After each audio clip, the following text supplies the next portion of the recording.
Hey, welcome back to episode 2 of the MCoC Illuminati podcast. I'm super pumped up to bring this one to you today. We're going to be covering the new modes. Make sure you check us out, of course, on my channel, mine Vega583 on YouTube, but also we're very intentionally uploading this as a podcast, and it will be, my understanding is for free, downloadable via YouTube Music. That's the whole reason we upload it this way. And a lot of you said you're like listening while you're driving, doing the dishes, out doing yard work or what have you. And I want you to be able to listen to it that way. I know it's a little more difficult via YouTube channel. So thank you so much for that. Make sure you check it out. And if you're having any difficulty, let me know in the comments. It's the only way I can find out and try to make sure it's more accessible for you. We have 2 co-hosts from episode 1. I know you had a great time listening to them. I had a great time talking to them. The 2 spreadsheet wizards there in Adam G, and then of course Adamantium from the book of Vishanti, Masters Tier Alliance, phenomenal alliance there. Grass is from there as well. And then a new member of the podcast, but not new to the Illuminati, been there for years, sharing all that knowledge. Welcome, Jaeger. And then let's have everyone kind of just introduce themselves and say hello to the audience. Hey y'all, I'm Jaeger. You might know me from the one little piece of glare I had with my Luke showcase. Rocked a nice 1.2K views on that. Still clinging to it. Happy to be here and just so excited to be on the podcast. Happy to talk with everybody. It's a good group of guys here, so always happy to be here and looking forward to the conversation today. Hey everyone, this is Adamantium. Somehow I convinced Vega to let me back after episode 1, so super happy to be here and engage in more conversation with y'all. Yeah, this is Adam Grossekuglen. Just call me Adam if you can't pronounce that. Vegas said he wanted me back on here because somebody, I think one person agreed with something I said in the comment section, so he thought maybe I should come back and try to make one more good point this time. So thanks, Vega. Yeah, you're welcome. Thanks for being here. And you guys know, I always believe in being transparent with the audience. And one person out of many comments said they really agreed with what Adam said. You're both named Adam. I had no way of clarifying which one they meant, so I just invited both of you back to see what would happen. I thought that was the way to go, you know. I find myself funny. Okay, so we're going to jump straight into the trending topics today. There's only 2, and we're going to talk about the 2 new champions in the game. Of course, I've updated them on the Battlegrounds tier list with, again, the help and the knowledge of the Illuminati. And then, of course, our general tier list. They both have pretty good intros into the game, quality champions. And we actually, though, do have someone who's pulled the maker here in Jaeger, taking him to, I think, a relatively high rank. Jaeger, if you don't mind, could you just give us a little bit of your impressions of how he's fitting into the game so far? Yeah, so I have him at rank 3, 650 right now. He's going to be my next rank 4. And I've been really, really impressed with him in basically every game that I've played with. I think in Battlegrounds, I do agree that he's going to be more targeted towards those mutant matchups, but they're all very relevant. So you're taking like Dust, Gene, Onslaught, Gentle, Sinister, all of those fights incredibly quickly, punching up. Like the one I posted today, rank 4 Dust. So punching up with a low Sig Maker in 50 seconds and a tough BG's meta. I think that's pretty damn good personally. And then in War, I took an Onslaught and a Betsy a couple wars ago, and I'm trying to get him assigned again. We'll see. But yeah, just been very impressed. I think his control of the fight is really unprecedented, especially once you get those suppressions up. You're going to have 60% combat power rate reduction that you're going to be siphoning for yourself. And then on top of collar tech, it just gets out of hand. And I think he's going to be very, very strong. And as time goes on, I think he's doing things that the game is asking for. Yeah. And he's countering the modern mutant classes especially well. Hey, just for a little bit of context for the viewers, what level of Battlegrounds are you competing in right now, if you don't mind? Right now, I'm in Celestial right now. Celestial. I don't think it's gonna last, but I'm there right now. It just so for everyone who knows, we're recording this on Monday the 28th. There is about 9 days left in, so the pushes have started. People have pushed, and so if you're in Celestial, you're in Celestial, man. Okay, so you're fighting high level, highly ranked champions, people spec'd into inequity, that sort of thing. I was going to ask you, you did get a chance to fight a Betsy Braddock. For those who don't know, that is Captain Britain, the recently buffed champion. Was it a 7-star or a 6-star, if do you recall? It was a 7-star rank 4 high sig Betsy. Yeah. Okay. He seems to be the hardest counter for her with his. He has a cowardice, right? Yeah. Yeah. Yeah, he's got the cowardice and the special power drain, so she has no safeguard, and then he's Neuroshock immune, so that doesn't matter. She basically has no kit except for the stun immune when she's in psionic mode. Okay. And the notes he was on, it had the extra cruelty, so that was both lowering his damage output from his burst damages from the mine and the heavy, and then also inequity as well. And he Okay. still took that down, I think, a minute 40 And- in war, so I think that's pretty good. Yeah, that's really darn good. Okay, maybe I was wrong. I thought he wasn't going to be too strong in Battlegrounds, but I thought he was going to be very strong elsewhere. So maybe there's hope for him even being better in Battlegrounds than we thought. That's impressive stuff. Yeah. I think he definitely wants the high skill. Yes. For sure. Like, because I think timing, the thing that's made the difference for me was making sure you were explicitly saving your counter evade for when you threw your special, because then you get the double proc on the mine, and that's just like that sets up your whole rotation for like the rest of the fight. So that's what did it for me. That makes a lot of sense. Either of the other guys, you have something on the Maker? He gave me really good pre-fights in War once, and then I promptly lost them because I didn't knock the defender down. But it was a really good pre-fight, though. Yeah. I got nothing other. The most I know about Maker has come from Jaeger, his propaganda in the Discord, which I always enjoy. But no, I haven't pulled him. I've barely seen him anywhere other than the EQ. Okay.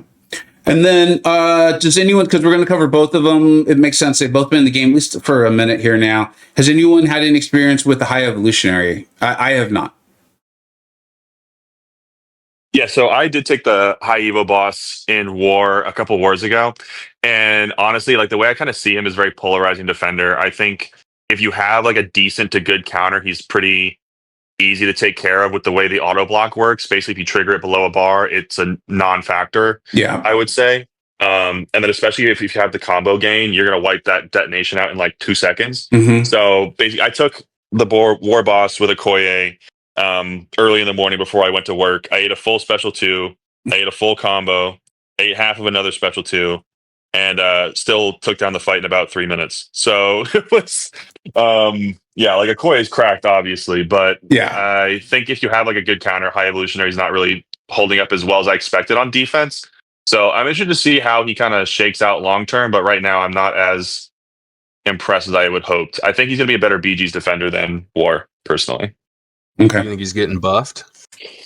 I think it's like possible, because if you look at how Atuma was pre-buff, right? Like if you didn't have a counter, he kind of sucked the fight, but if you had a counter, he got blown up, and then he got buffed. So I think it might be a relatively similar situation here. I'm not sure. It's too early to say on that, but I wouldn't rule it out from my experience fighting him so far. We'll see. Someone's taking him with Shang-Chi in war today, so we'll see how that goes. I think that's already gone. Oh, did it happen? Did he solo? Yeah. Okay, there we go. All right, well, there we go. He sucks. Yeah. So I mean, I've only done the event quest that we touched on it last week a little bit. I think that you mentioned that in episode 1. Yeah. So I used Black Panther Civil War, and I felt it was good. But I do know someone in our alliance, Truth Comic, took the same matchup in Battlegrounds, so I'd call that more real than my kind of pontificating, and it went just about as well, if not better, than my event quest attempt. So that is looking like what Jaeger's saying is making a lot of sense. If you bring a halfway decent counter, doesn't seem too bad. I'm trying to figure out how Shang-Chi's even really a counter. Was it the unblockable? Yeah, I bet it is. I haven't seen it yet, but yeah. Yeah, I would wait. Yeah, the unblockable, and then also the cleanse too. So. Oh, the cleanse. Okay, that's.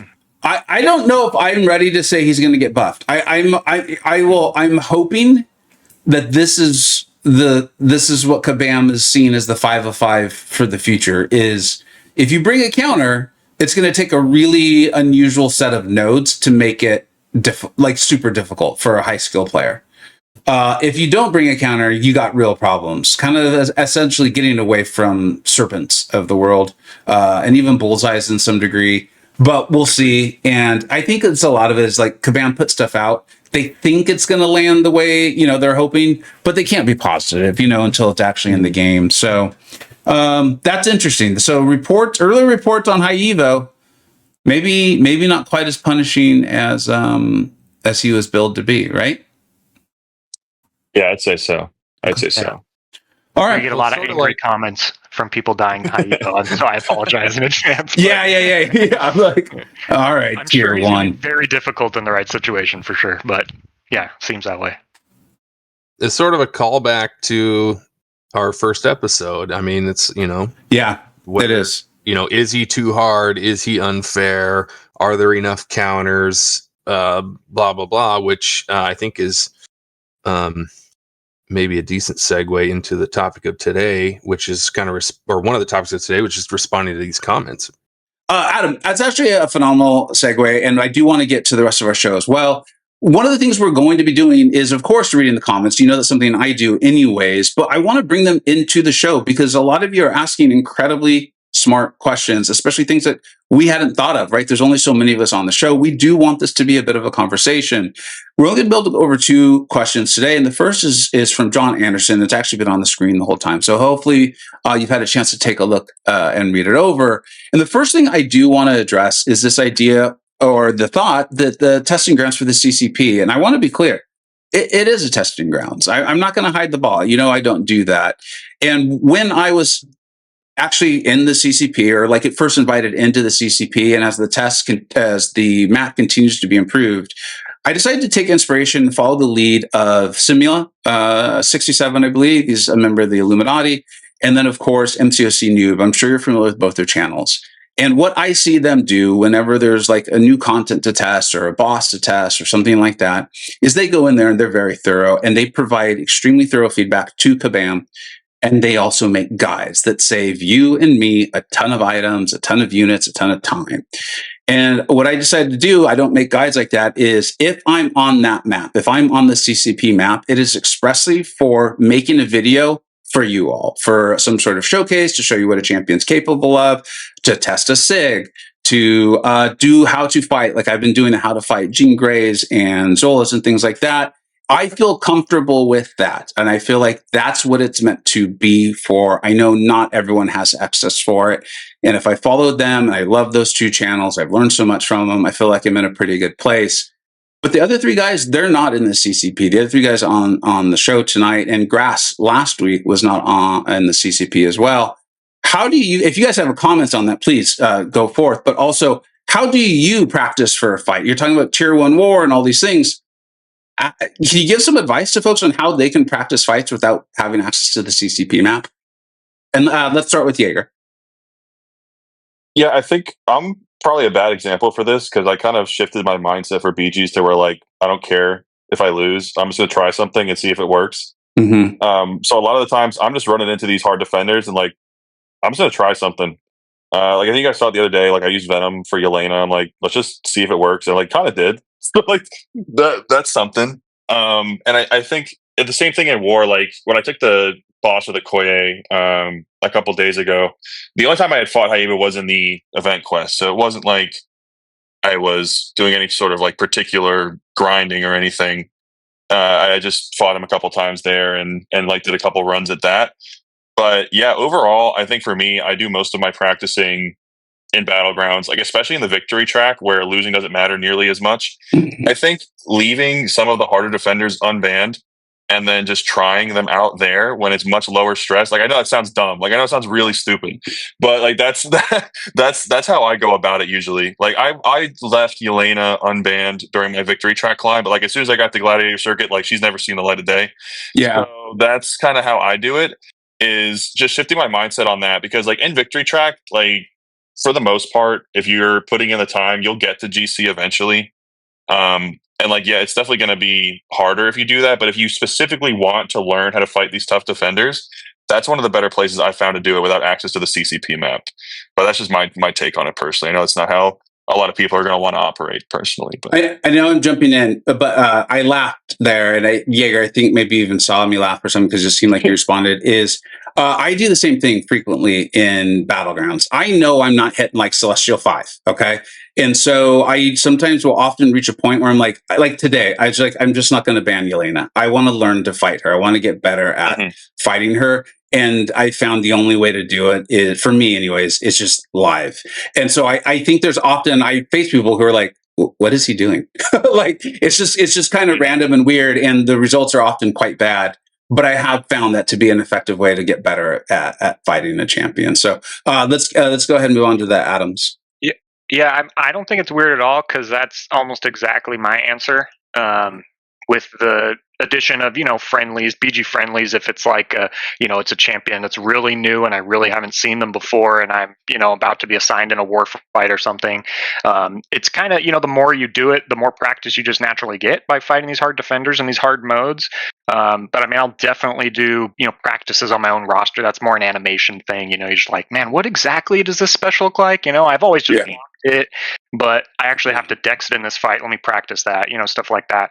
But at this point, Battlegrounds is so much more fun to me when I'm not trying to win like super hard. I know that it's way easier said than done, but if I lose, I lose, whatever. I just won't ban a defender from like, I need to fight Serpent more. I haven't banned Serpent in like 2 seasons, and I probably never fought him for like 7 seasons before that because I'm just like, I'm not doing it. But now I'm like, well, whatever. I need practice against this guy, So I definitely get where this comment's coming from. Don't have access to the CCP. So yeah, that's my answer. Yeah. Look, I play Battlegrounds with Adam on stream like several nights a week, and to sit here with and try to keep a straight face while he says he tries to not care whether he wins or loses is hilarious. Because there's been points, and I do the same thing. There's been points where I honestly thought he might have launched his phone out the window. He might have like flipped his desk over. Like that's part of the deal. But anyway, that was just a funny side note. On the new defenders, typically I will pull them as a 5 or 6 star, hopefully, because then that's when I'll go in there with a 3 star and mess around against, you learn the animations, learn the dexes, learn the but mostly where I learn is YouTube. I watch the Vega how to fight X defender. I watch MSD how to blah. I watch a tremendous amount of YouTube, and so that helps me more than anything. I don't have any CCP. I definitely don't play Arena. So if I come across somebody in Battlegrounds or if I'm assigned a war fight, I just kind of got to hope that I did enough research ahead of time. But there's no advantages or anything to or that I have over anybody else. And side note, by the way, I personally if once you're on your 3rd side note, is it? What do we call that? I'm on another side note. That's just let me cook, bro. Yeah, there you go. Yeah, let them cook. Yeah, I don't have a huge problem with CCP members having the ability to test stuff. Yes, I think, boy, wouldn't that be cool if everyone had that. Yeah. But overall, I mean, CCP, like, they do stuff. They earn that, and maybe some people earn it more than others, but. Personally, overall, I could start a YouTube channel and then I could make videos and then I could get on the CCP and then I could test stuff. But that all sounds like a lot of work to me. So people who are willing to do that work should have some sort of advantage over me, in my opinion. All right, Adam, that's a pretty interesting point because I don't want to sidetrack too long. But I will say, I've talked about why I started a channel, and a lot of it was just because I thought it'd be fun. I wanted to get better at the game, and I thought that was one of the best ways to do it. Was like make myself literally do it because I'm going to be out in public, and I thought it'd be a good time. But another was, I recall, and for those who don't know, I really like Legacy. We were in 4 Loki together, BG3 for a very long time. We've hung out at various CCP events and Battle and Brawls. I really like him, so take this all with that knowledge.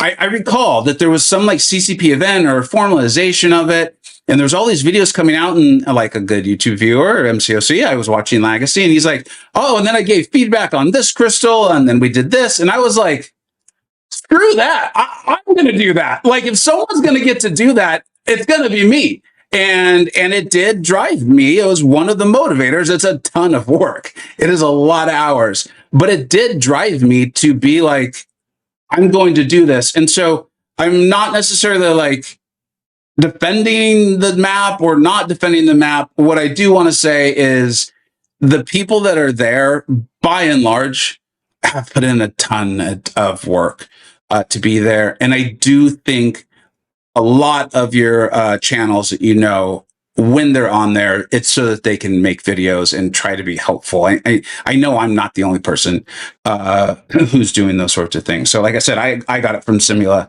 and noob and players like that.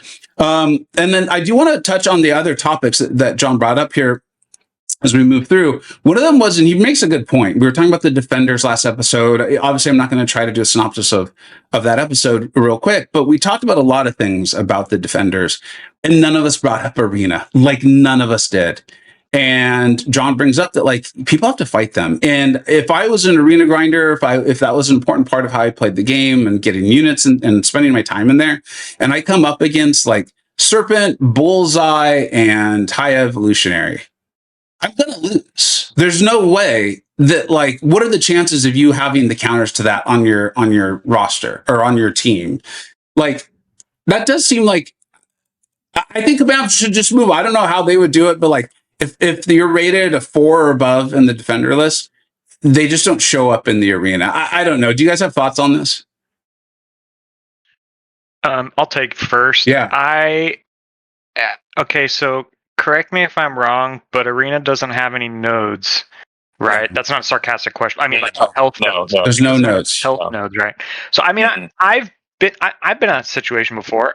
I'm not an arena grinder really, but there are times I do the full cycles of arena, and it's more viable to take down these defenders with inopportune counters in arena than it is any other game mode.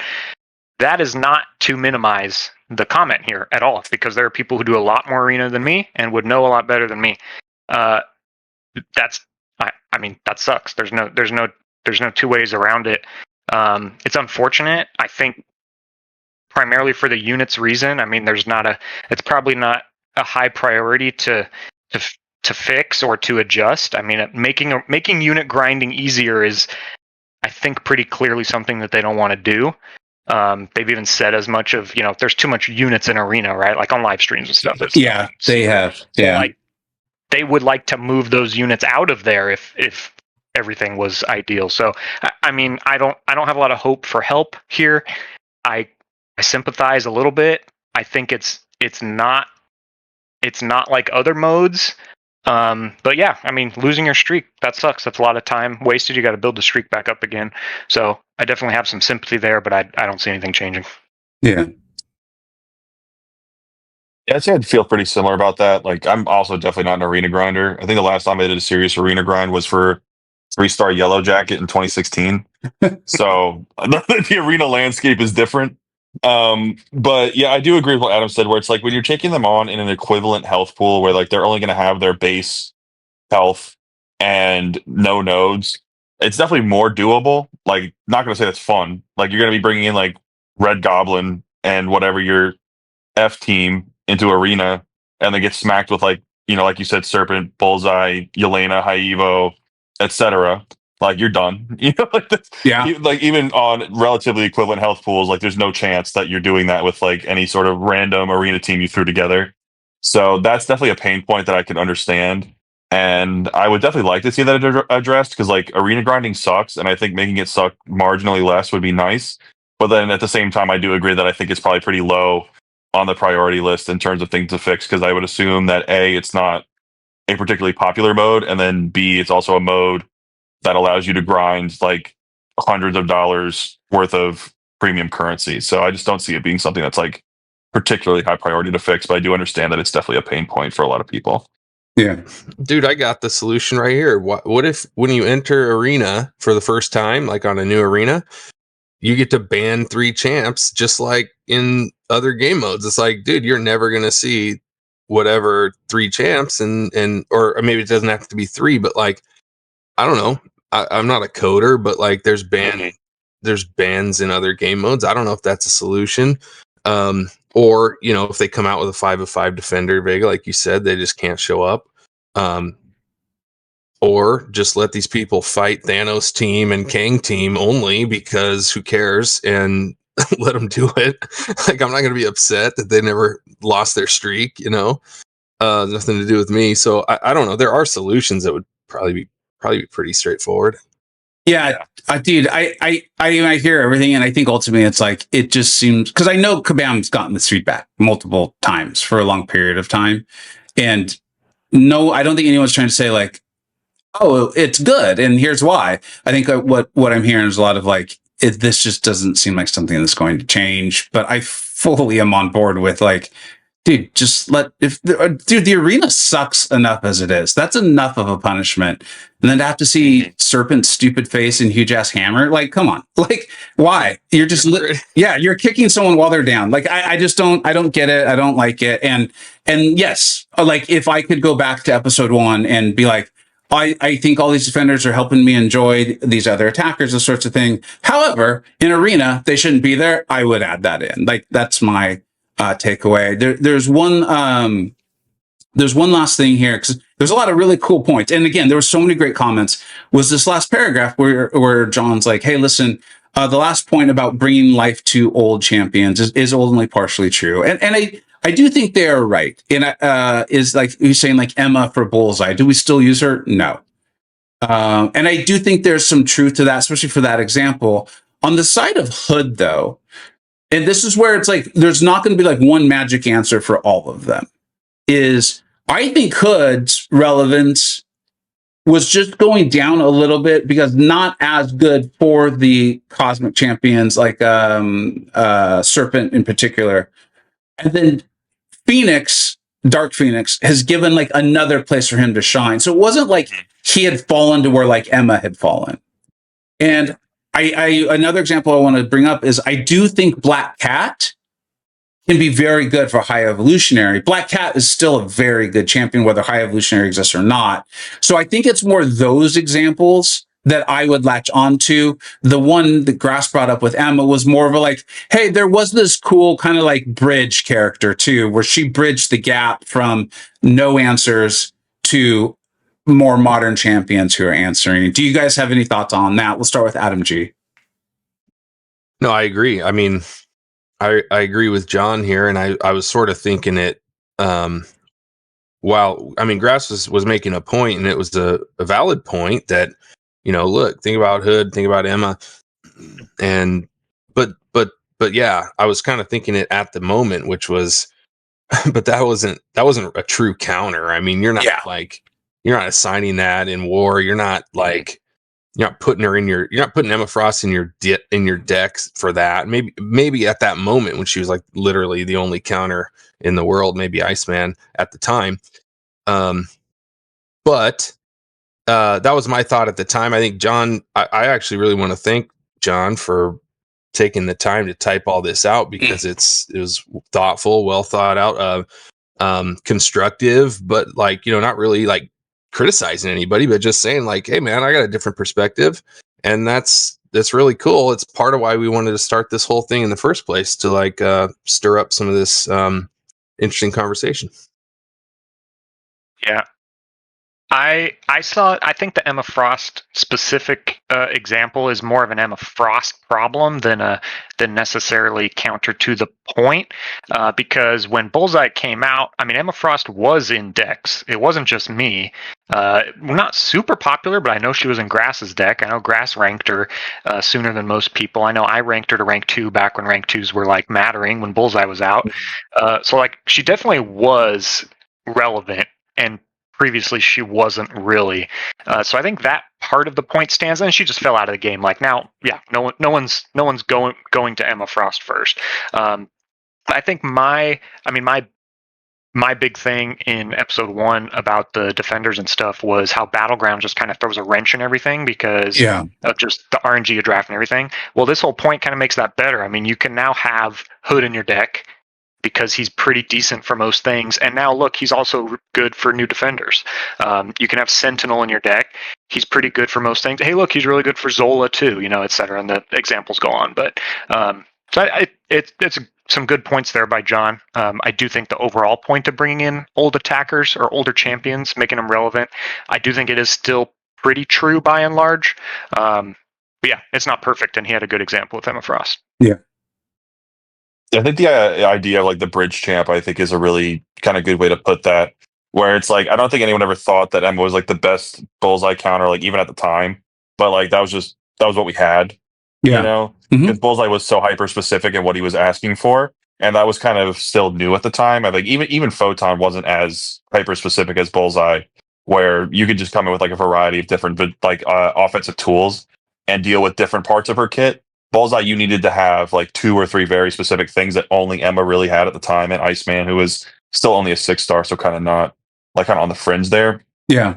But yeah, I think them coming back even for just like a couple months is still cool. Like that's one of the things I love about this game is that if you think about it, right, we have characters that are unbuffed, untouched for almost a decade that are still usable. Like that is unheard of Yeah. in any mobile game ever. Like it doesn't happen. Like I think that's something that people who only play this game need to have that perspective. If a character in like another mobile game is good for 6 months, that's like a miracle. So the fact that we were able to pull out Emma Frost, who at the time was what, like 7 years old, something like that, 6 years old. Yeah. For even a couple months, and she was a good option, I think is really cool. So even if it is only temporary, I think it's nice to bring them back for a little bit. And then again, with the Hood example, like he was a champion who was already good, and then now he has something that he's great for that's relevant. I think that's also cool. Like I put Hood back in my deck. I tried to use him for a while, and I was pretty disappointed just because he wasn't good for Serpent or Maestro. I think people like it for Maestro, but I really don't. But yeah, I think that's just a cool thing. So yeah, that's kind of my take on it. Is even if they're back for a little bit, they're still back, which is rare. Dude, Maestro's my kryptonite. I people do like make it look easy with Juggernaut. I can't do it to save my life. Same with Hood. And I play Hood fairly decently. I don't know what it is, but that's a topic for another time. And I do think that segues kind of nicely into Old Man Easy. And this is the other comment we're gonna read on the show tonight. Again, thank you for everyone's comments. Like Adam said, it's really cool. Like this is really, really cool and what we're hoping for. So thank you. And Old Man Easy's kind of talking about like the too much too fast, in his opinion, isn't necessarily for the defenders themselves. In fact, it seems like he likes them in a lot of ways in battlegrounds and things like that. It's for the rank up materials and the rank up assets, and that's progressing too fast. And I will say that my opinions right now is like, yes, it's also something I've kind of moved into I need to accept this phase. I wish there was more ranking up our rank 3s. As when I say we, I mean like players who are in the in-game sort of thing. Rank 4s were still incredibly rare.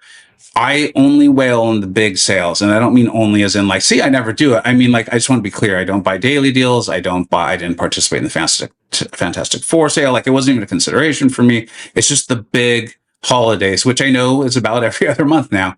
And I think I have 14 rank 4s. That's literally all I do though. I compete in relatively high tiers of the modes. It feels like a lot of rank 4s to me. In Battlegrounds, in Quantum and Mysterium, I'm sometimes facing people of like 4. Where are you guys on this as far as is the too fast, too much on the rank up materials for you at all? Let's go and start with Adamantium. Yeah. Oh, that works too. Yeah. Yeah, sure. Yes, absolutely. I think I've plastered your Discord with this opinion many times. Yeah. Whichever one of us talks first, the other one's just going to agree. But I thought rank 3s, if I could step back in time for about a year, rank 3s I thought were done very well. Every new rank 3 felt like a really interesting choice to make. It was often specific gems, class-based. Yeah. And it was like you had a lot of times too, a lot of the first rank 3s came from in the game. Of course, there were sales too, but it was like new content, Necropolis, other stuff to get rank 3s. Now, fast forward a year to rank 4s, and it's like the first rank 4 was a class gem, and that was super cool. I pulled, I think, science. I was like, cool, I get to pick science. All right, then my next one, man, if I get a skill, I know who I'm doing. If I get a tech, I know I'm doing, et cetera, et cetera. But then we got catalysts. Then we got more catalysts. Then we got more catalysts, followed by more catalysts, followed by more catalysts. I'm pretty sure we've gotten one class rank up gem, and they've come in way faster, and it's made it way worse to me. Like, it's way more boring.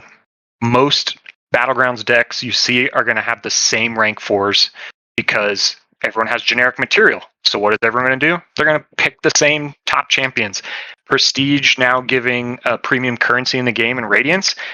Everyone's going to rank up the high prestige champs, which nowadays are really good champs. You're not sacrificing anything. So it's like, I won't even go through the list. I'll leave that to someone else. But it's like, I'm sure we've all seen anyone with 10 plus rank 4s that you match in a Battlegrounds match. Like 8 or 9 of them are identical. You could play Battlegrounds the whole night. You're not seeing any variation because no one was forced to make a choice. No one was forced to, oh man, I got a skill gem, but man, I just took up Bullseye. Man, I got to do another skill here. That's maybe not like my next choice, but I got to bring a skill in here. I just did Serpent, but I got a Cosmic. Man, that means I got to do something like not perfect, not ideal here in my next rank. That doesn't exist anymore. It's just the best champs are all rank 4, and it's boring as hell, and I don't like it, and that's my answer. Yep, that's exactly what I was going to say. I was ready to tag you in on that one. That was because I know we've talked about this a lot, where we feel very similarly on this. Like literally, you queue into a Battlegrounds match, and I will do the list: Photon, Onslaught, Thanos, Serpent, Dark Phoenix, Enchantress, Zola. Let's see who else: Yelena, Spider Woman. Now, Are you reading off my rank 4? You're reading off my rank 4 list? Yeah, he's just going over your roster. For me, it's the fact that these champions are great attackers, great defenders, and they're all like a lot of them at least are top 5, top 10 prestige. So it's like if you're someone who wants to compete, like why the hell would you rank anybody else unless you literally just expressly don't want to rank them? I completely like agree. This has been, I think rank 4s compared to rank 3s have felt just like so bland in comparison because it's just like there's not as many exciting rank ups. Like even now that we're like 10 or so in for even people who like aren't, giga whales and they're not getting a lot of diversity still. I think that was just kind of a shame to me because I do agree the rollout of rank 3s felt really special and cool. And when we got a lot of those class gems early on, it led to a lot of experimentation. And there weren't also, onslaughts and photons and Yelenas in the game that were basically like no-brainer rank ups. So I think it just made for a more fun game environment at the time. Because I do agree, like the example I gave, I kept track for like, I don't know, like a couple hours one morning just for fun. I played 9 Battlegrounds matches and saw 9 rank 4 onslaughts. Like it's just, there's no variety there. And I think it's a good conversation to have because I do think that the rollout for rank 3s was handled much better in my opinion. Yeah, I couldn't disagree more, Jaeger. I'm just kidding. I agree completely.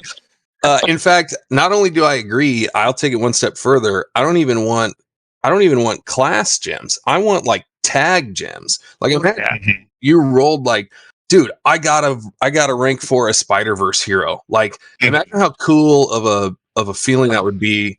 Or I got to rank up an X-Force or something, I think even being more specific, more restrictive with the rank ups, I think it helps everybody because number one, you have a cool, unique rank up. That's cool for you. It's good for whoever you're fighting in Battlegrounds or whatever BG gets to place your rank 4 whatever on defense because that's one of the only ones. Diversity, whatever, that's cool.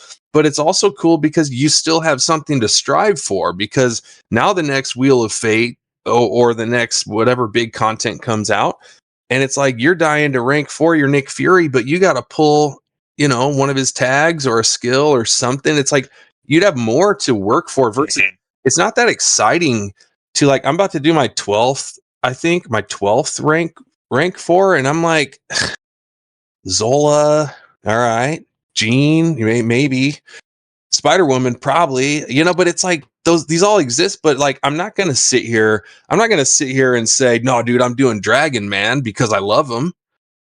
Even though I would like to do Dragon Man, but then I feel like I'd be falling behind in the game, So whereas if I pulled a Dragon Man rank up gem, I'd be so stoked it'd be unbelievable. So I don't know, more restrictive would be better. I think we all agree, and it'd be cool to see. This sort of is lame and boring.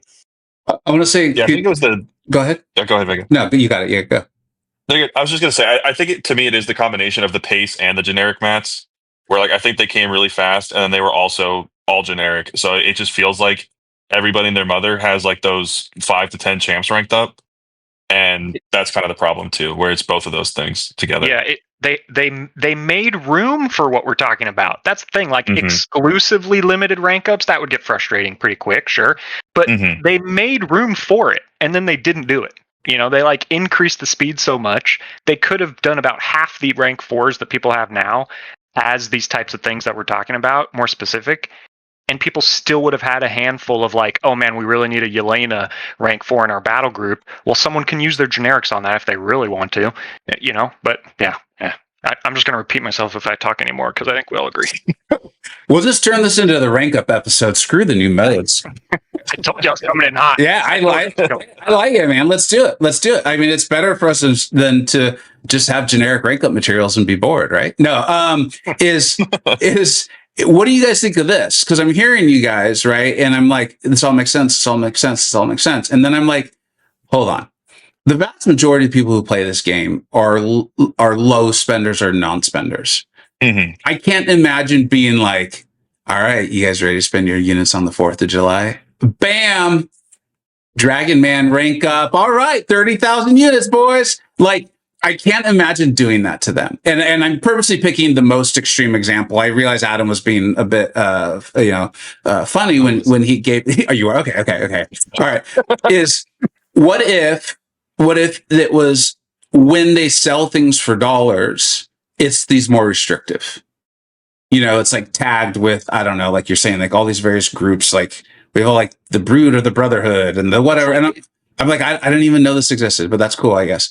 What if it was that? But then when it was like content or when it was for units, it was your generic rank up materials. And that way the lower spenders did have more choice. Because I personally think it would just suck if it was like, congratulations, you have finished Act 9. You may now rank up Sauron. You know what I mean? Like, where to us... You rolled hashtag fabulous one. Good luck. I couldn't think of the crappy hashtag. Like, you know, Sandman here. Like,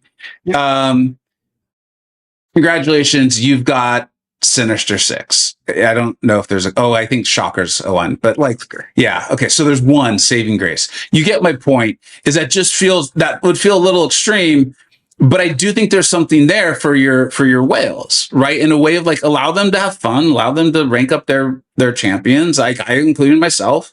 And I will say, here's the other side of this. Is I think in some ways it may be hurting sales. And let me explain this a little bit. Is I have fully, and I've been doing this for I think a couple years. I don't know. Time is whatever it is. Where I'm like, I'm just done. I'm just gonna only do the big sales. That's it. And I'm like not even tempted. Like the Fantastic Four one, I was like, I don't need a 2-3 gem, man. I'm good. Like, what am I going to do? Put a rank 3 in my deck? Oh, geez. Got plenty of them rolling around. You know, I'm having no trouble saving up Titan shards. Right? I usually, that's very difficult for me.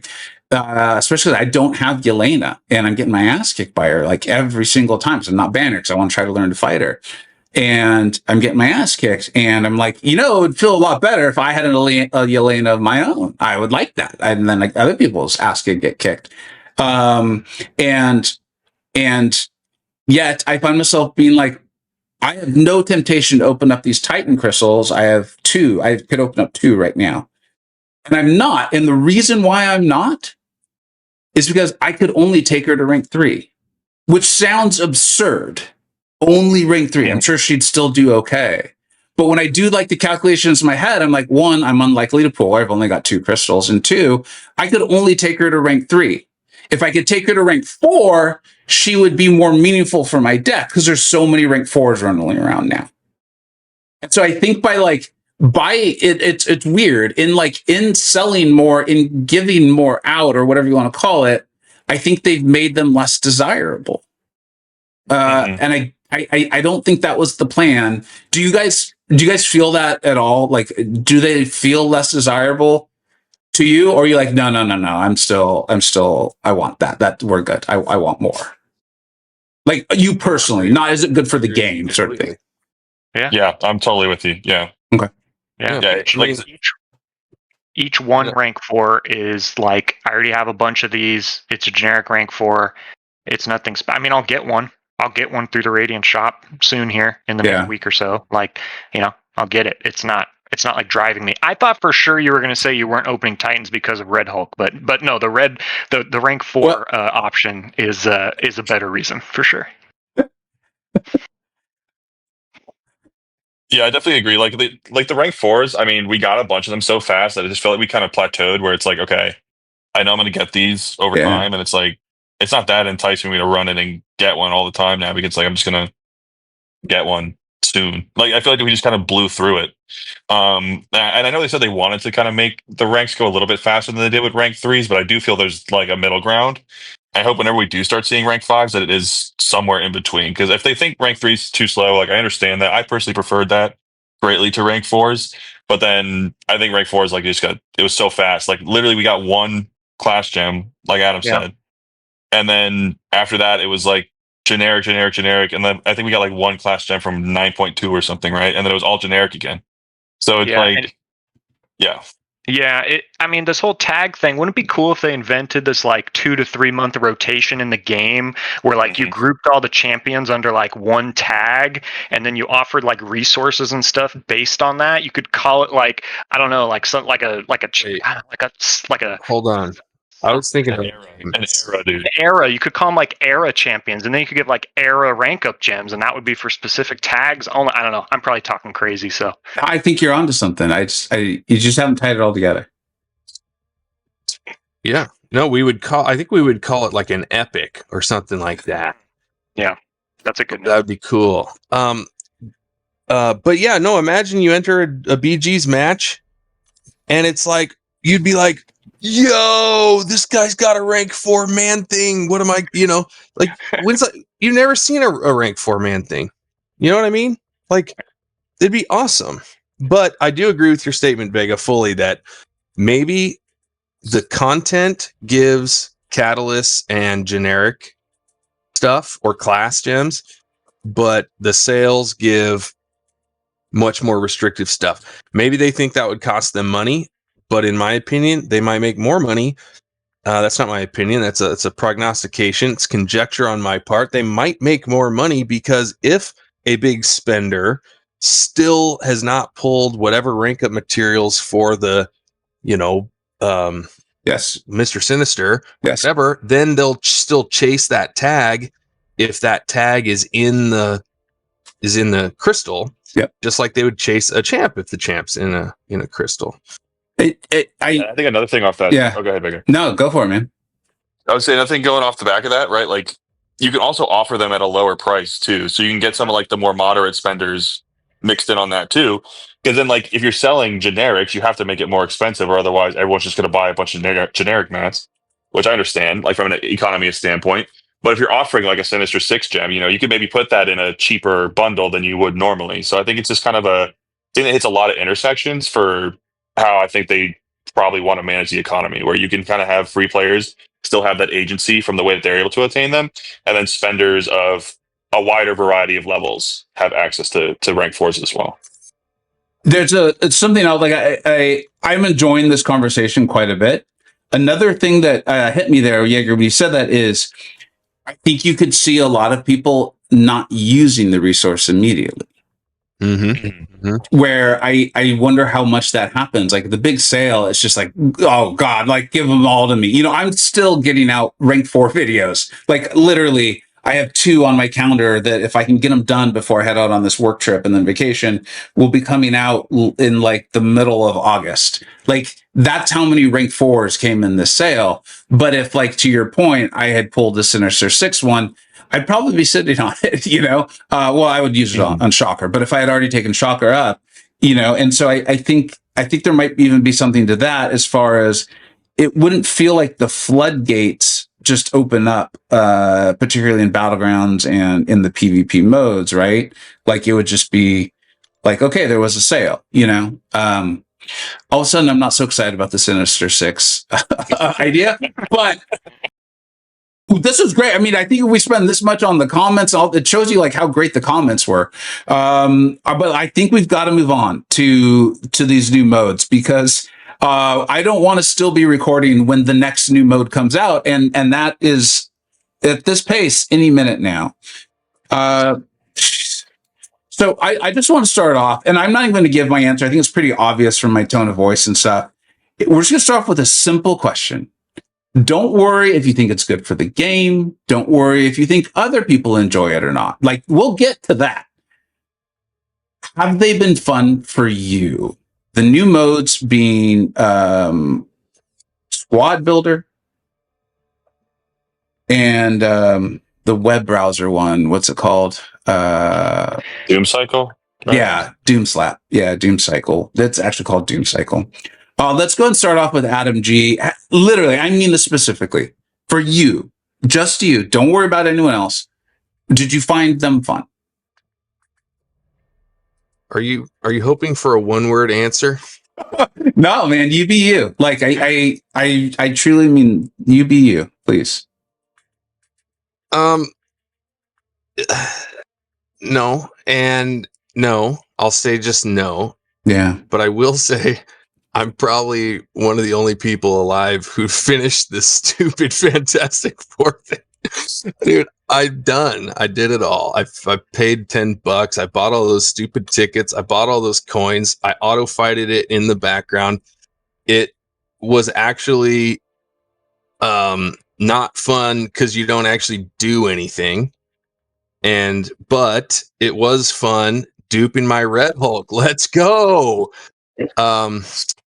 Other than that, no, I'm done with it. I'm grateful to not do it again, at least until they add characters or they add something to do.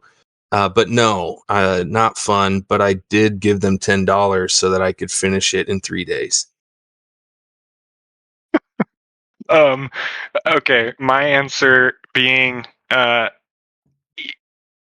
yes. I'm gonna say yes. I'm gonna qualify that with I find it to be just as fun, if not slightly more fun, than what it's replacing, which in my eyes is the monthly side quest. I see it very similarly to how I see raids. There's a lot of things about raids I don't like. Oftentimes, I do a raid, and I wouldn't call it objectively fun by itself, but it's a lot more fun than doing the Alliance quest it's replacing. So. I think that like makes a lot of sense, and I think from my point of view, like I want to qualify this where, like, obviously I'm a grinder for this game for sure, but this is the first time like in a while where I've been pretty casually engaged over the last couple of weeks, just because I've had a pretty ridiculous work schedule for a little while. So I haven't had a ton of time with either of the modes, but I really did enjoy the poker mode quite a lot because I didn't play it like a ton. I'm sure if I was grinding it like crazy, I would hate it by now. But I got like 50K points in the last round. I think maybe a little less. It might have been like 30K, something like that. But either way, not like a ridiculous amount, like a decent amount. I played it a little bit and had a good time with it. But being like casually engaged, I think it was a nice little change of pace. But if I was grinding it, I would hate it. It's basically just like arena with extra steps. So it's it is fun and a little like micro dosing, but I wouldn't do it like super grinding, like going for like 1,000,000 points, and the people that are going for high evo, like what they're doing. But as for the Fantastic Four mode, like I'm just gonna be frank, like my phone locked when I was doing this, so I couldn't even like let it run while I was in meetings or whatever. So I got to like level 3, I died twice, and I haven't touched it since. So should tell you kind of what I think on the mode. I have limited time to play the game these last couple of weeks, and I think that's kind of reframed the modes that I want to spend my time on. Yeah. So when I log onto the game and I have, 30 minutes when I get home, like before I'm going out to dinner, or like, 30 minutes before I'm going to bed or whatever, like the last thing I want to do is sit there and like watch them do what they're doing, and that's it. So I feel like the genres in terms of like an auto battler and a fighting game like MCoC is don't really overlap audience wise. I think it was a cool shot to take, but it just, for me at least, isn't something that I want to specifically spend my time on. And I'm sure it's like something to do with my phone. I'll change a setting or whatever, and it'll be fine. But I think having to change the settings on my phone to play an auto battler in the background is not something I should have to do. So yeah, that's kind of my take on it. I really haven't had any desire to play the Fantastic Four one, but I enjoyed the poker one for what it was. Yeah, I spent the $5 on the Fantastic Four one because I was live streaming it, and it was like, yeah, and I actually took a poll of the viewers, like, and it was only 60% were like keep doing this mode, 40% were like literally anything else. And so it was like $5, and someone had pointed out that if I just put all my points, mastery points into teamwork, I'd be fine. So we did that, and they were completely right. And I was able to make like a how-to guide on it, and even then, it's still like some RNG and like whether I guess your character's gonna do the thing or not. I don't even know. And I think it's really clear from my tone of voice. I don't think this is fun. I think this is potentially its own game, but I don't think it's fun here at all. And it's the type of game that I actively avoid. Like, I think when the best thing I can say about a game is that I don't actually have to play it. Why? Like, I don't get it. Like, that's the way my brain is. So let's move on to the next thing then is, and we'll start with Adamantium on this one. Is it, in your opinion, a good fit for MCoC? For what MCoC is historically, I mean, it's not, almost by definition. Yeah. Yeah, no, I mean, it's not. Maybe that's good, maybe that's bad, but it's definitely not a fit for what the game is, because it's not even the game. I mean, you got the arena fight like shoehorned into the poker game. You've got the fantastic Doom cycle thing that's completely separate from anything in the game. So yeah, I mean, it doesn't fit. Whether that's good or bad remains to be seen, but it doesn't fit. Yeah. I gotta say, Yeah, I think- no. Also, but I do have a few prepared remarks on this game mode. Ooh, good. Let's do it. I got to consult my notes. Two things off the top, right at the top of my list. Number one, I think this is a good time to jam this in. Number one, when you do complete all shatter levels, to at least as far to get the Titan, I am able to complete on auto fight without choosing the hacks. I'm not calling them hacks so that it's still MCoC, and without hitting your special button, I'm able to full yellow bar every episode, every 8 waves with both Thing and Invisible Woman. This is impressive. Now, the second thing I'd like to note is, why is it impossible to hit the special with Human Torch, but it's impossible to miss it with Thing and Mr. Fantastic and Invisible Woman? It doesn't make any sense. Somebody in the balance team's got to fix this. Is this MCoC? Was your question? Answer again from me is that's a negative. Yeah, I think a lot of these like AFK games have a very specific audience of people that enjoy them, and like, power to them. I got no problem. I know AFK Journey is pretty popular, and I don't know if that's similar to this game or not. I haven't really looked into it because I don't really find it interesting to watch content on, and that kind of drives a lot of the games that I play personally, like having a community to engage with. Wait, hold on. I'm sorry. I have to stop you right there. There are YouTube videos covering games that people don't need to play. Yeah. AFK Journey's got a pretty big community as far as I'm aware. I'm not super sure on that, but yeah. So people will watch a video of a person not playing a game. That's my understanding. Okay. I learned. I see. This is why I learned. I learned lots of new things from this. Thank you. You know what I do? Every Saturday morning, Vega, I wake up super early. I turn on my TV and I watch the fishing channel, and I watch people fish. But they're doing the fishing, or did they just set up a pole and then go do something else and say, "See, this sort of fishing's so good because I don't actually need to do the fishing." No, yeah. I watching a guy sitting there drinking a Miller Lite in his cabin, and he hired a guy to go fishing for him that afternoon. And you watch watching the fishing channel. You're getting a breakdown. He's using a different kind of bait. He's using a specific line. He tells you all about that, and then it's just a still shot of a fishing pole for 6 hours. That's where the magic happens.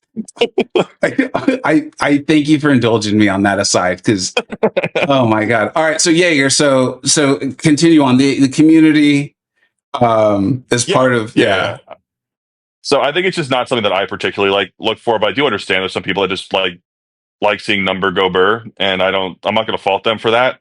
But I think in this game mode, you don't even get kind of that number go burr sensation either, because like they're kind of small numbers, you know. So I don't know. I feel like for me at least, the poker mode can be iterated on to be very fun. Like if you say like the card combinations you have, like will determine what nodes the defender has, stuff like that, right? Like I think there's ways that you can also kind of piece harder fights in there, and like in an iteration of that where it's not like a grind fest. Yeah. The auto battler for me, I think like there's not really a way to iterate on it, if that makes sense. Like the poker mode, I think is a cool way to spice up like a side quest, but the auto battler for me is just not something I'm particularly interested in. Character did you choose, Jaeger? I think I accidentally put my mastery points to Invisible Woman, and then everyone told me she was good. So, like I said, I got to level 3, got smoked, and I really don't feel like grinding it right now. So we'll see. I think I get home later this week, so I'll probably put in a little more time, maybe over the weekend or something, trying to see how it goes. But yeah, well, we'll see. I'm been dumping all my points to Invisible Woman. Everyone says she's cracked. So Yeah, I picked Invisible Woman mostly because she's kind of pretty hot, and then after that, I realized she was kind of pretty good. And then it made everything easy. And then thing also. Pro tip: choose Invisible Woman. Invisible Woman is how I found out there's a damage cap in this game mode. Yeah, Oh. was it 999? It's 999. Yeah, I was just guessing. They took a come on, this is amateur hour, man. so Like, that's not that there's a damage cap. That's that they didn't put 4 digits. One I didn't code the 4. tomato. Unintentional damage cap. That's like if you're ever like these probably don't exist. I'm probably very much going to date myself, which is fine. I do that all the time. There used to be a time where you'd go to a high school gym, and the scoreboard would have home and away. And you know, back in those days, it's like some of this is like predates the 3-point line. Okay, in basketball now. And so the scores no one ever thought that the score would get to 100. So there was no reason to have 3-digit places. So at some point, you know, the highest score you could get was 99. Here we are. The highest score was That was 90. the original damage cap. That was the yeah. Buddy Wilt Chamberlain on the podcast next week. Yeah. These guys never thought of Steph Curry. Okay. Good. It's a good fit for MCoC. I found myself thinking of ways I thought the poker one could possibly, when I thought it was going to be its own mode. When I realized that it was going to be a side quest, I was like, why? What? Like, why? I don't. And I'll explain why. Here's why I think these are actually net negatives for the game, and why I think they're not good fits. Is I think it takes you out of the game of MCoC. I think the poker one at least had a fight in it. And so I was able to kind of extrapolate that like it could be good for like a newer or progressing player. It could be like an arena alternative where someone wanted to like spend time in the universe of MCoC, but not do battlegrounds or something like that. But they wanted to be in the universe of it.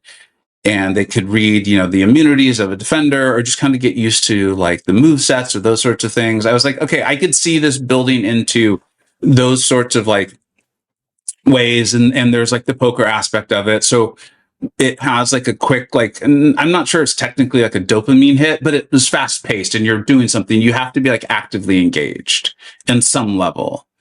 Mm-hmm.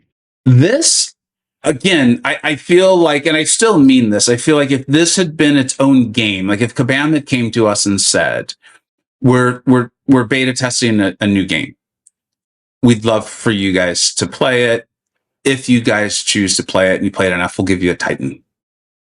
I think I would have been like, you know what, this isn't bad. You got a thing here. You got to have bigger than 999. Like it needs some work, but you put it not on a web browser. But then I would understand that it's on a web browser because it's not intended to exist in MCoC. Like this, literally, it physically on its face visually shows you within seconds this is not in the game.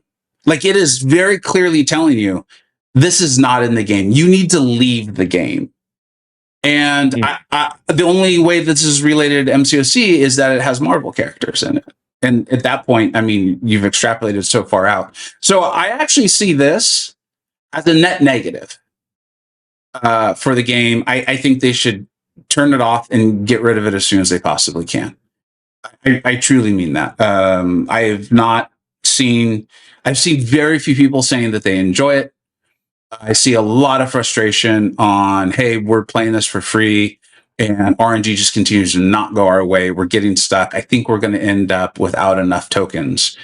And so what's going to happen is a variety of people who've put a ton of time into this are not going to get the final reward. Some of them will give in and spend the $5 to get the Titan crystal, and some of them won't. And the people who did spend the $5 to get the Titan will only maybe mentally say it's okay if they pulled the one champion or two champions that they wanted. And if they pull Red Hulk, they're going to burn this place down. And so I just like, I don't know.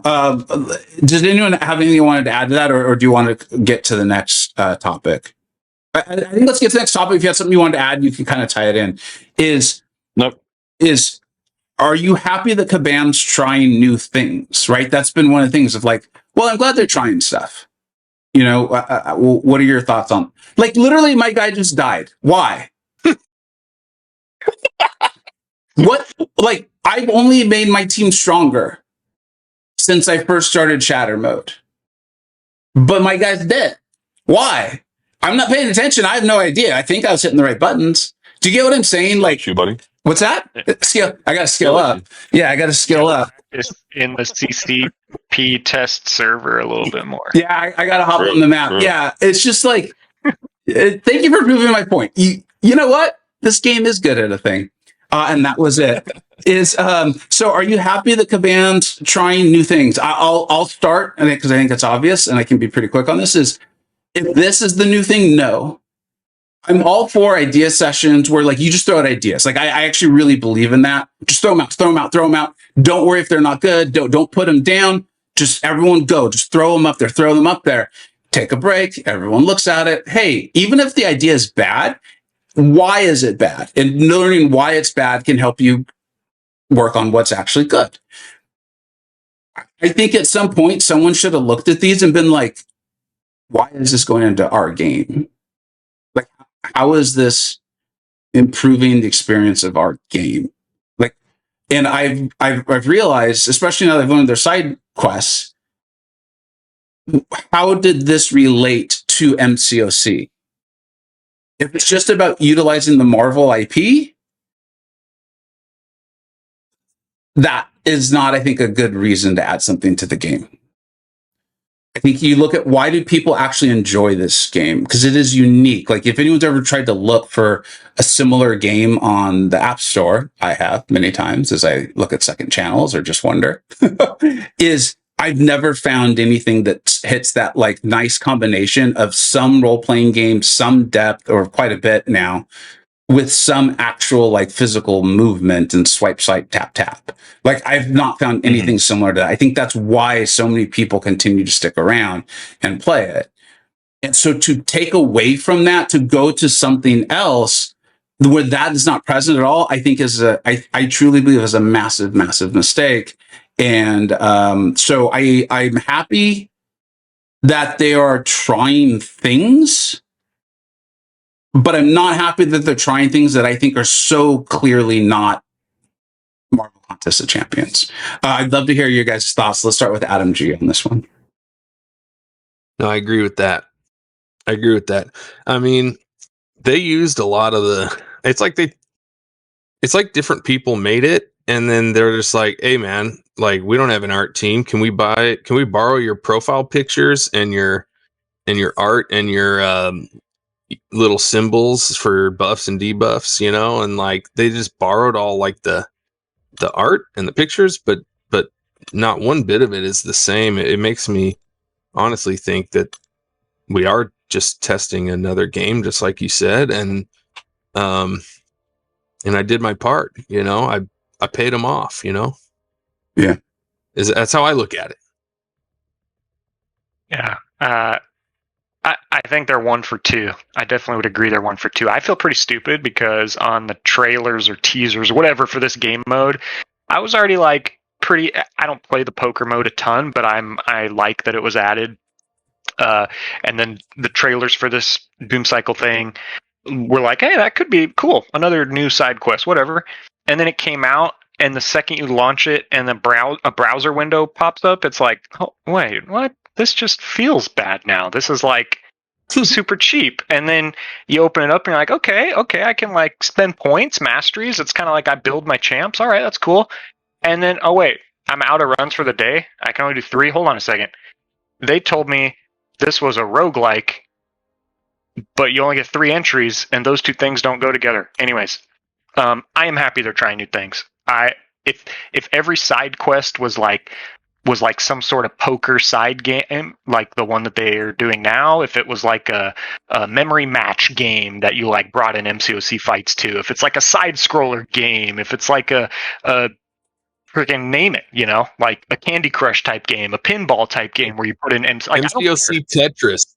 MCoC Tetris, heck yeah! Like I'm not trying to gatekeep how anyone enjoys this game by any stretch. I don't know if anyone exists out there that just loves side quest and side quest only. If those people exist, then I apologize, and I hope that you're enjoying these side quests. But to me, side quests just seem like for years they're just tacked on. They're confusing. The rewards are sometimes okay, sometimes not. No one seems to like them. Like, we're already limited in the champions we can use. It's confusing. It's just not a great experience. I think doing something like this is fun. It's like mini golf. You can be an avid golfer and still enjoy mini golf from time to time. So I think that they're like 1 for 2 on the ones they've tried, but I think they should keep trying. But okay, so wait, do you play? I'm sorry, I've got to do it. Is like, are you a golfer? You enjoy golf? No. Okay, but you can put yourself in the shoes of a golfer, right? Because I like this. Okay, what's like a famous golf course like Augusta, right? Uh-huh. Mm-hmm. So let's say you're like, dude, we somehow got on Augusta. I think that's like a private club, but whatever, who cares, right? You got on, Mhm. somehow you're getting to go. Let's say even a famous golfer, one of the famous ones whose names are all escaping me at the moment, was like Adamantium. Lee Westwood. Okay, thank you. Happy Gilmore, right? He's in his second episode or movie, and he's like, I heard you on the podcast. Dude, I gotta hang out with you. We're going to Augusta. Show up. You're like all pumped up, right? You're like, I want to golf. And you show up, and you walk into the clubhouse, and they're like, all right, listen, normally 18 holes, the grass is beautiful, it's gorgeous, but we want to try something new today. We got set up some freaking awesome mini golf, dude. Can you get it through the windmill, bro? You'd be like, what the hell is this? This isn't why I showed up. I didn't come here to mini golf, man. I don't want a little red ball and a tiny pencil. Like, I don't know. I know I'm kind of attacking your analogy, and I'm sorry, I'm not looking to be a dick. I just like. So in that analogy, the side quest, the monthly side quests we get are like the Augusta 18 holes of beautiful, Yeah. Yeah. And I just don't know that. I just don't know that those people exist that are coming for the side quests. And again, if they do, I apologize. And then this month probably really sucks for you because you've been coming for these side quests and now they're gone. I'm not sure how many of those people exist is all. So the rest of the game is, Alliance Quest, Alliance War, Battleground. Every single other mode is untouched. It's just these things that I didn't think anyone liked are like being totally shaken up into like these little mini golf games, these little arcade style games. And I think one of them is pretty bad. And I think one of them has some potential. Yeah. And if they do other like arcade style or like, remember, many years ago, I don't even know if people still play like Flash games in your internet browser, like those types of things. It's just like little side scrolling games, little stupid fun games that are based on like some sort of popular arcade game. I don't know, mix up MCoC into that, bring it into the game, rotate those through. That'd be fun. But I think the key point is you have to mix MCoC into it. This little auto battler thing has absolutely nothing to do with MCoC, so it's kind of dumb. The poker one, I mean, it's just a dumb little arena fight, but it still feels very MCoC. All the character models are MCoC. Everything is in the game. You're not going to like this cheap little browser. Feels like you just found it on someone's computer after they got fired, and you're like, shoot, man, we could make money off this. Let's just like launch it this month. But the poker one feels good. The other one doesn't. Well, actually, let's hear from the other guys, because I have more questions on that. But let's get to the other guys first. Yeah, I think for me, I think the difference between the two modes is kind of something Adam touched on, which is the like room for iteration. Like I said, you could take that poker mode, right, and instead of making it an arena fight, you could make those real fights in between and do cool stuff with the cards and like make a cool mode out of that. Like I think there's a lot of potential there to make that into something pretty special and interesting. But like I said, the beat up one, like the only thing you can do is make number go bigger. And I mean, like at that point, I just don't think the audience for like an AFK auto battler and MCoC overlap, I would say extremely limited overlap there. So that's kind of my take on the two modes this month. I think they're like, I do agree though. I think it's very cool that they're trying things, and I do hope that they continue to try new things. Because again, like I think I agree with a lot of what Adamantium said here, where it's like the side quest every month is functionally a chore. Like there's some months where they really hit out of the park and they have like a really fun one, but I would say those are fairly few and far between. Most of the time it's just like, okay, let me log in, spend 10 minutes, run my path, and then I'm done. And I get my 2,500 7-star shards. Awesome. So I think trying new things and spicing things up is cool. But yeah, I do agree. I think that the Fantastic Four mode, like the Doom Cycle mode, was overall a miss. And then I think that the poker mode has potential to be something very cool. And in its current state, it's like kind of just Arena 2, Electric Boogaloo, but like, that's fine. I think for a first pass, for like a side quest replacement, just to test it out, I think that's okay. And they can iterate on that further. But the Fantastic Four one, I think that one was a miss for me personally. I think I get your guys' point now. When you were like, well, at least the poker, you play an arena fight in the middle. And I'd be like, well, yeah, I remember this. Would this Fantastic Four somehow be better if you had to do an arena fight between every freaking wave? It would still be bad. Like that would be like infinitely worse. Like no one wants that. So, but what I do think is this game actually would be more fun if it got harder as you progressed, and I do think it would be better if not every level was 8 waves of equal random nonsense. And I've played it as I stated quite a bit, and it would be more fun. Now it's not. It was more fun when at least some of these levels were challenging and you had to like pick the right hacks and stuff and like be focused with your masteries. But once you reach a certain point, it's impossible to die because there's nothing actually hard. You're just repetitively trying to grind to that last shatter. And why is it called shatter? What does that even mean? What does that have to do with anything? Loyalty shatter, bro. Oh my God, you're right. Shatter. Oh, Yeah, I don't even know. Like, why would a level be called that? I don't know, but it was a waste of time at that point. Nothing about it was cool or hard or challenging. It's just auto fight. So I don't know what I was talking about. The Doom bots will continue until morale improves. Yeah, and it's called Doom Cycle. You never even actually fight Dr. Doom, do you? No, Bro. Like, I wanted like an epic battle where I have to use all 4 of these dudes that I've like spent hours maxing out, and I got to do some epic thing where I got to be super crafty about which champ I bring in for what phase of the fight, and like let me cook, bro. dude. Like I think I might edit that all out because I'm worried Kabam's going to hear them be like, "Let's do that next month." Doom Slap Part 2, bro. And I'm just gonna be like, No. God damn. Kabam is not listening to this shitty podcast, dude. Don't worry. Cut that. Yeah. Cut that. So this kind of goes to my next point. I am escalating my non-happiness is why all of this now? Like, I want to agree that like I'm happy they're trying new things. Like as a general principle, yeah, I am happy that they are attempting new things as a general principle. But like how you go about doing it, I think is a whole very much more important step is why is this all happening at once? Right? Like we're talking about simple answer for that one. Well, hold on. Maybe you'll agree, maybe you won't. Hold on, because you got another point here. There's more. Yeah. But wait, there's more. Just like these new modes, they're not done. There's more. We're comparing these to side quests. Mm-hmm. There's usually only one side quest a month. Okay, I know it's going to be a weird edit. I apologize. We had a tech issue there. And of course, now the face cam is gone, but we will continue on with the podcast. I know a lot of folks are probably listening anyway. Is ultimately the point, and I'll just kind of finish it, is these are supposed to be side quests, replacements or iterations or ideas.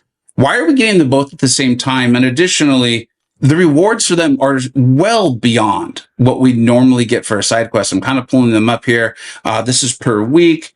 It looks like there are rank rewards as well too, which then go to a 21-day event, which has all of these Titan shards, which is a significant amount. Then there's rank rewards with a 7-star champion. I don't believe we've ever had this before in any place in the game. And then you look at the squad builder, which, as we've said, at some point is just like, am I just going to pay the $5 to get the Titan crystal? So the rewards are immense. This is all the same month as raids month. Why all of this all at once? I literally cannot think of a good idea. I'm curious if you guys can. Yeah, so I think for me, in terms of timing wise, I think one word, right, is engagement. So what just came out this week? Fantastic Four. And it's probably the biggest Marvel movie, like most anticipated one since, I would say since Endgame, probably, maybe since Spider-Man, probably. Yeah. I know people are really excited about it. And I think the idea here is they want to get new game modes in so they can just plaster that all over the marketing. And I've seen it on, Instagram and Twitter and stuff. Like they are definitely doing that. So I think the idea there is to drop these 2 new game modes and try to get people who wouldn't normally play MCoC, which I think, like, I hadn't thought about it this way before, right? But when you said it doesn't really fit in MCoC, I feel like that might be partially by design to try and hit a new demographic and get them to just like install the game, say, hey, I like auto battlers, right? This Marvel game has an auto battler. That's awesome. Let me try it. And then maybe they play the rest of the game. And then, you have no idea, right? I think that's kind of the idea, is that right now is probably one of the biggest events for Marvel in general in quite a few years. And I think that they're trying to capitalize that. So it does definitely feel like a lot for sure. But I would say it's mainly going to be driven from kind of the marketing side of things. That's my take on it, at least. And as for the rewards, I think, again, that kind of goes back to the point on engagement, where you want like the players that actually like frankly just give a shit about the rewards, right? You want them to want to play the new game modes. And I think that a good way to do that is by putting a Titan at the end of the rewards, straight up. So I think both of those things kind of tie together, where we have the new Fantastic Four movie coming out. They want to say, hey, new Fantastic Four game mode, come play our game. And then also the rewards are so good because they want the existing players to also test the game mode so they can get good data on it for the future. That's kind of my opinion on it. I don't know if that's something you guys agree with, but that's kind of how I saw the timing wise, how this all worked out. That's a way better answer than I was going to offer, so I'm going to let you keep that. That was good. Yeah, I mean, it makes sense. I can't find any fault with that reasoning. I'm really glad we didn't have a month with only the Doom cycle. Mm-hmm. So I guess it's good that it came out in a month where we had other things to do. I hate how much sense that makes. Like, Yeah.